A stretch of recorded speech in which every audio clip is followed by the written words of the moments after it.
Hi, welcome to Good News on the Ground, and I am your host, the Reverend Lisa Work, here with my co-host, a new co-host for this season of Good News on the Ground, Sarah Reid.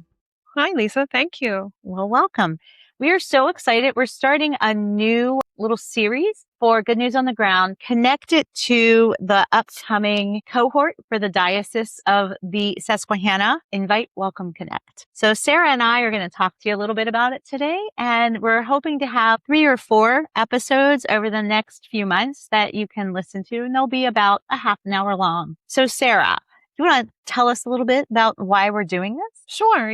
We're really interested as a diocese in sharing the good news and having a greater understanding of evangelism and how can we welcome people into our church and get a better understanding of God. And we feel that by using this tool of Invite, Welcome, and Connect, that we'll just be able to have a better assessment of what we're capable of and looking towards what we can grow into. Sarah and I were talking as we were preparing for this today about the fact that this is not a program, is it? It's so many times I think we're looking for the next magic bullet, if you will, to solve all of our church's problems, right? What is going to get all of the people into our church, all of the young families? That's always the great thing. And that's not what this is. So full disclosure, it's not a program to figure out how to get all the young families into your church. We were discussing that we see it more of an assessment tool. Would you agree? I completely agree. And I think that there's a lot of opportunity just to see what you can learn and apply it. So it's not only just a tool, but it also has some steps that we can use to move forward together. Absolutely. One of the things that we're doing as the diocese is that we had received some feedback that we know some of the folks here in the diocese have tried using some of the resources through Invite, Welcome, Connect before. And they felt that it was really directed more towards large churches, and it was really hard to apply it if you were a smaller church. And quite frankly, I'm a rector of a smaller size church, a family sized church.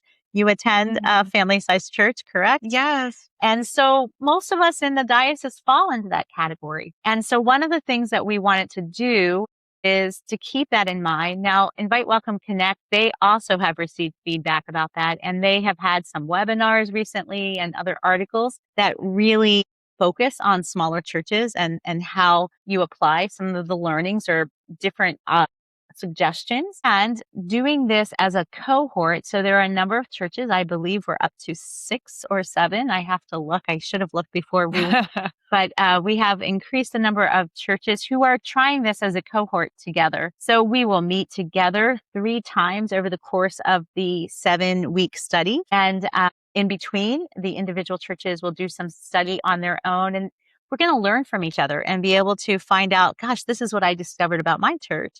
But one of the things that we loved is it's not about shaming, right? Absolutely. I think that this is just a really great opportunity just to gather together and remember that what you learn and understand from this material, it needs to fit your context. So evaluating and thinking that through is really part of this process, is what is my context and how do we fit in it together? So it's not going to fit everything. And, you don't have to do everything on every page.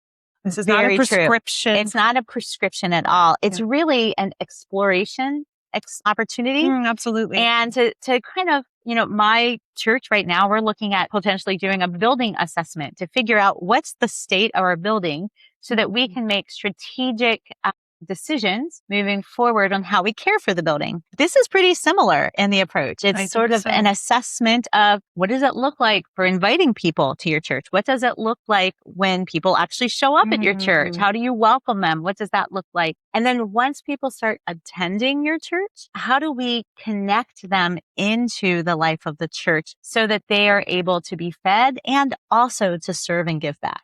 Yeah, I think that is the real key. Lots of times people visit the church and they maybe felt a little neglected or they felt possibly overwhelmed by too welcomed, too much liturgy. Something just didn't click right. But this tool kind of gives you a chance to think about that. How is it for a person that you don't know, that's not familiar with your community when they enter? And then, hopefully if you followed some steps and thought about this, you'll find a process that can welcome them and then help to build that sense of belonging. And that takes time, and it takes systematic energy that we have to put in the work together. It's not just for rectors, or in fact, if your rector does it, it doesn't work. And only if the lay folks do it and the rector isn't involved, it's not as effective. It really requires, just like the Eucharist, it requires all of us. Sarah and I were talking yesterday. Yeah. I can't preside over the Eucharist if I don't have lay people. Like, it doesn't work, and lay people can't preside over a Eucharist if they don't have a priest. So we need each other. And this is very true about this too. I think so. We often, those of us who are familiar with the church and with the liturgy, it's very comfortable, and we don't think about sometimes how to incorporate people who don't have those same experiences. But this will help you think about that in a new way. Yeah, I've not been an Episcopalian my whole life. Neither have you. No. So both of us are not those cradled Episcopalian people. And I can remember distinctly my first visit to an Episcopal church, and I went, there are so many books, and why are half the people standing, and some of them are kneeling, and some of them are sort of half kneeling, standing, but not all at the same time. I was so confused. What about you with that? Yeah, a very similar experience that, I came to church kind of begrudgingly. Someone invited me. Interesting. And so I accepted and brought my Bible and was very confused. Yeah. But I was fortunate in that some people came and kind of sat with us and showed us what page we were supposed to be on and how to negotiate all of those books and materials. But that was someone put intention to give us welcome and just show us how to be a little bit connected to the liturgy. And that really helped. I had the same experience my husband and I did when the place that we visited, our first Episcopal church. We had somebody come alongside and sit beside us, and they got the books all open to the right places for us. And they didn't necessarily tell us about the standing sitting part. I asked that afterwards because I was curious, but not everybody is that comfortable to ask those questions. Sure, you don't have to absorb it all at once, but having a way to welcome people that all the others that are already in that community understand this is our system, so to speak, that we can do it all kind of in a way that is welcoming and promotes sacred kindness, which I think is something we really need to cultivate in ourselves and in our church spaces, is just warm kindness that is beyond just, oh, hey, there's my friend Lisa. But something deeper than that. And that is our relationship with God and being led and spirit driven to exercise sacred kindness. And I think the invite and the welcome are the two where I find those are the hardest to get Episcopalians on board. See, now I'm thinking the connect can be hard too. Oh, I think you're right. Because I think sometimes it's easy to welcome people when they're in church, but then once they start showing up, how do we infuse them without sending them directly to the vestry? Right. Here's your pledge card. Yeah, exactly. This is not about getting more butts and pews. Right. Which sort of leads us to the Stephanie Spellers. That's so true. And we are actually going to focus a little bit today on Stephanie Spellers wrote this book, Church Tomorrow, what the nuns and duns teach us about the future of faith. And at the beginning of May, we had the wonderful opportunity to have Stephanie come and spend an afternoon with us at the cathedral in Harrisburg, St. Stephen's. And we will link the video recording of that talk in this in the notes, in the show notes. And so I encourage you to take some time and listen to it. I think it's worthy. Learn some interesting things from it and some of the questions. But we thought we would talk about this today and how this is a wonderful connection to this. It absolutely is. Yeah. So tell us, Sarah, what was your thought of hearing Stephanie speak and reading the book and all of those things? I think Stephanie really brought a new perspective for me as a person who has grown up in different tradition, but in faith, and introducing me more to what are younger people and even older folks too that have never experienced a church environment or had a really positive experience with evangelism. What are they feeling and what are they experiencing and what are they searching for? And they're finding spirituality in different places. And that's okay, but it's also part of what we are hoping to broaden their experience and help them to see where God is working in their lives. It's so true. So One of the things that I know, even when I was reading the book, and even that day, those of us who go to church all the time, and it can make you feel a little defensive. Some of her discoveries. Did you find like there were some things that like I don't know that I'm comfortable that people say this about the church. Well, what's their responsibility? And it can be really easy to go on the defensive, don't you think? I think you're right. And I think that's something that we have to really fight against, to try to let go of those assumptions and those feelings and just sit down and have conversations and listening to what are people needing and what do they already have. God is already working in every person, and we just want to see where they are and let them see where we are. I think being authentic is really important. And that is something that Stephanie really highlighted well in this book, that people are looking for authentic relationships and authentic experiences. They don't need something that feels canned or by rote. They want something real. And I think we have that to offer. So true. And I think of Ted Lasso. A little Ted Lasso here, but he talks, maybe if you've seen the series, he talks about being curious and coming to the plate, being curious. And I think that is a different way to approach this, is to be curious about what to learn as opposed to being defensive, because it's so quickly, quite frankly, that's a good lesson for just about anything in our society today, isn't it? Because wow. Yeah. I think listening is a skill that we have kind of fallen away from. We listen to answer or respond sometimes rather than listening to understand and to see something greater than ourselves. And I think really hearing these stories and hear of millennials sharing their experiences in church and outside of church, Stephanie really highlighted that aspect, that people are always telling them what they should be feeling or experiencing. And it's just not the case of real human experience. You have to find it for yourself. Yeah, because that's when you make it your own. Exactly. As opposed to wearing somebody else's thing. There are 4 questions that Stephanie asked the people that she was interviewing. And so we thought we would just share them with you today and let you see what you think about them. The first one is, tell me about your spiritual journey. What has brought you from childhood to this point? So I find whether you're a nuns and duns or you're a person who sits in the church, I think sometimes as Episcopalians, we don't always have a way to answer that. Would you agree? Or that we're comfortable? We've not actually thought about it. I agree with you wholeheartedly. And I think that is an area where we can learn and grow a little bit and be more comfortable talking about our spiritual formation and our growth, even if it's just small steps, a little bit at a time. I think that that is hard. And so it's something that if we can't do it for ourselves, how do we help people? Like how is it attractive for people to come here to our church or your church or any church if there isn't something that impacts your life? Like, is it more? My favorite line, if you ask my parishioners, you'll hear this often, is if we're not much different than the Rotary Club, then we might as well just be the Rotary Club. And that's a great organization. I mean, I'm becoming a member of the Rotary. So, I mean, it's not a bad organization. So please, I'm not throwing them under the bus. They do really good things and it's incredibly important, but there should be something different about us. Absolutely. Yeah. So, what is our spiritual journey? And there's no right or wrong answer. I think I love that part. There is none. Yeah. It's not like, well, her story is the right story. My story is the wrong story. Yeah, and everyone's story is going to be so unique and colorful and different.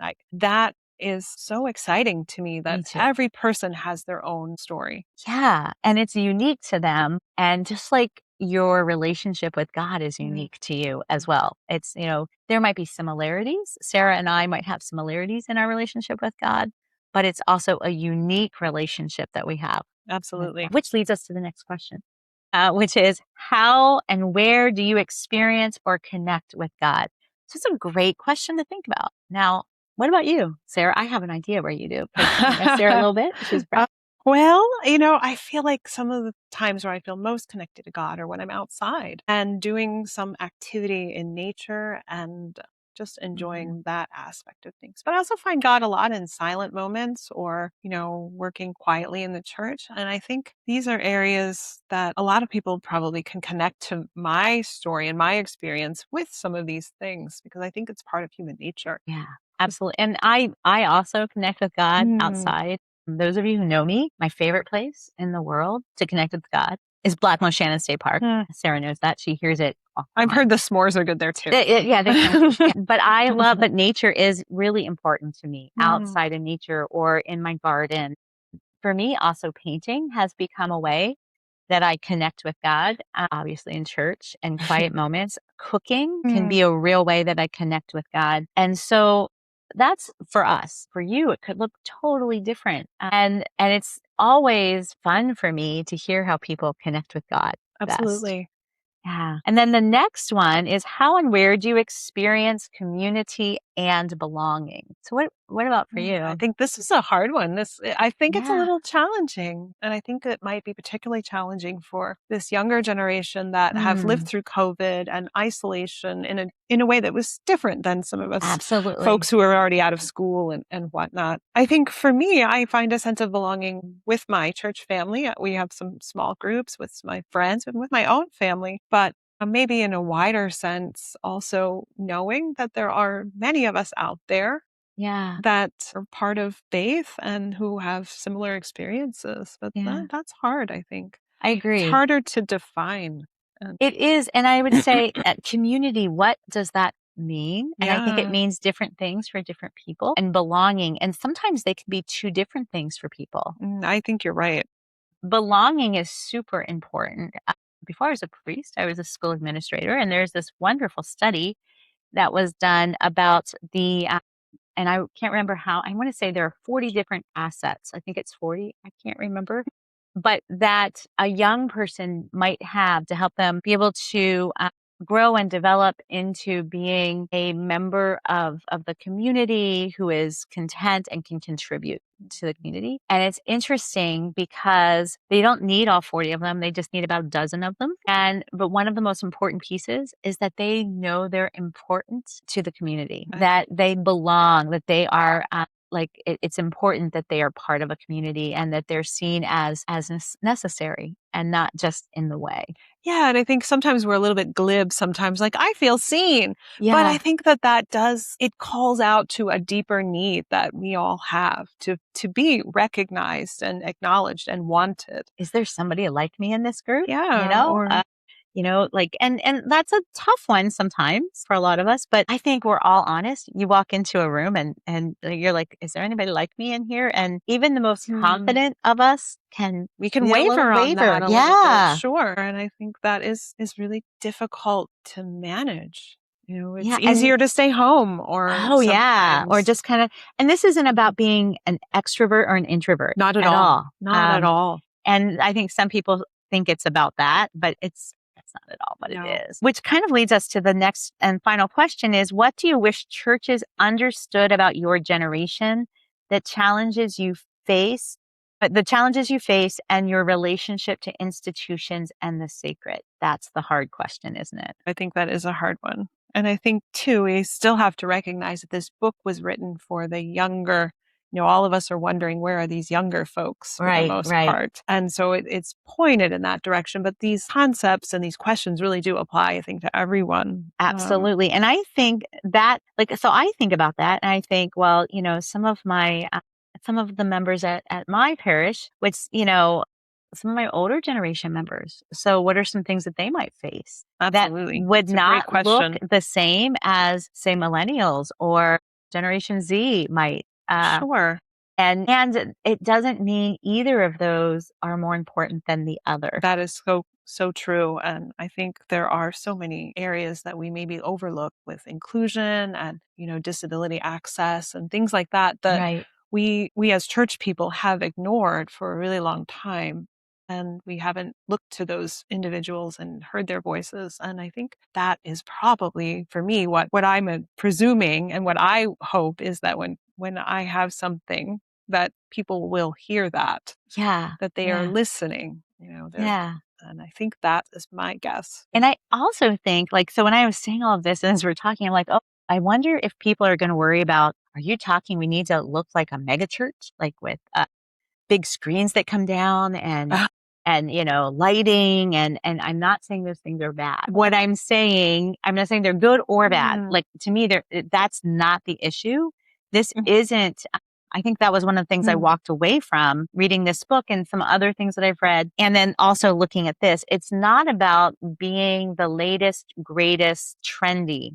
Would you agree? I agree. It's really about how are we being authentic to who we are and welcoming and helping people like find out what is it they need and how do we help them connect with those needs, like connect their needs. Yeah, rather than just assuming we already know because we're informed or we read a lot or we've been in the church for 1,000 years plus one. I mean, exactly. And that's not, even if we have, because it's 1,002 for me. Then we won't talk about what it is. It feels like it sometimes. Yeah. But I think though that is really key, is something authentic and something that is available and accessible and open for new discoveries, that's expansive.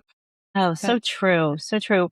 All of this process for me reminds me of the concept of human design thinking or design thinking.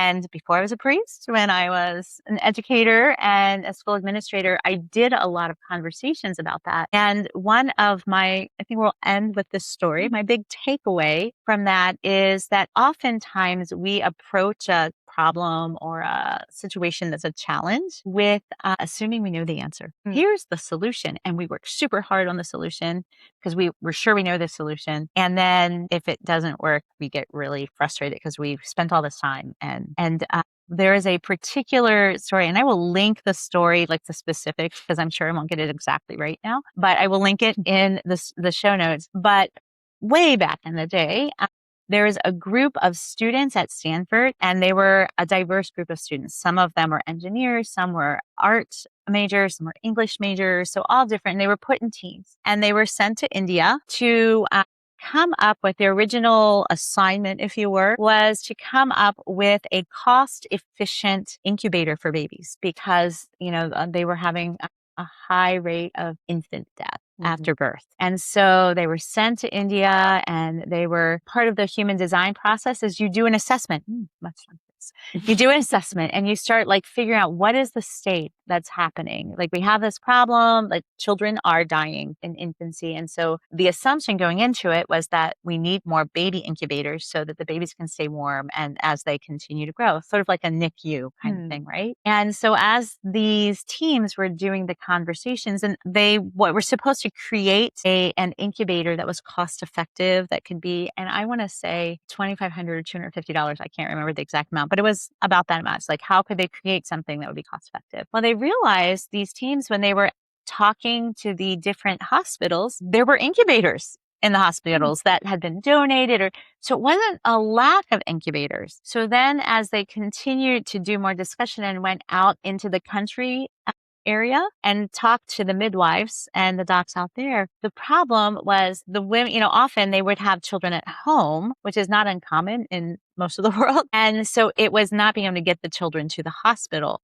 That was the problem. So they did more conversation and they realized they needed a way to keep these children warm. So fast forward, they ended up coming up with it sort of reminds me of a baby sleeping bag that had a paraffin type wax insert that they would put in boiling water to heat up and warm up, and they stick it in the back of the end of the little sleeping bag, and that would work. And it ended up costing about $25. Now we're talking. Yeah, but they realized they were trying to solve the wrong problem. Yeah. Because they weren't asking the right questions, and so they had this idea to come up with the solution, but it wasn't the right questions weren't being answered. I think that might be the same thing that we're experiencing here. I think you're in right. the church. We're not asking the right questions because we think, and this isn't a judgment. This is more of a observation, if you will. We think that we need to have Sunday schools, or we need to have more contemporary music, or we need to have programs. We love programs. Yes, Let's make a new program, everybody. That's not, people are not going to come to the church they'll know you for your programs. That is not in the Bible. No, I have not found that anywhere. I think know. it's they know you for your love. Not in the is that it? That might be it. I think it's know you for your love. One of the things that we are going to be doing in this is figuring out what are the right questions to ask. And so Sarah's church, you all have a small group doing it. do. My church has a small group and of course several others. And I am certain that we're all not going to have the same questions we need to answer. I think you're right. And I think it'll be really exciting to kind of see that. And maybe we'll find when I hear what your questions are, maybe mine will change and we'll vice build versa. on each other, what we're learning together. That is our hope. Friends, we hope you've enjoyed this episode of Good News on the Ground, and we hope that you'll stay with us for this season as we explore, invite, welcome, connect, and just kind of discover what is it that we have to learn from each other and together. This podcast is brought to you by the Episcopal Diocese of the Susquehanna Evangelism Committee. Have a great day.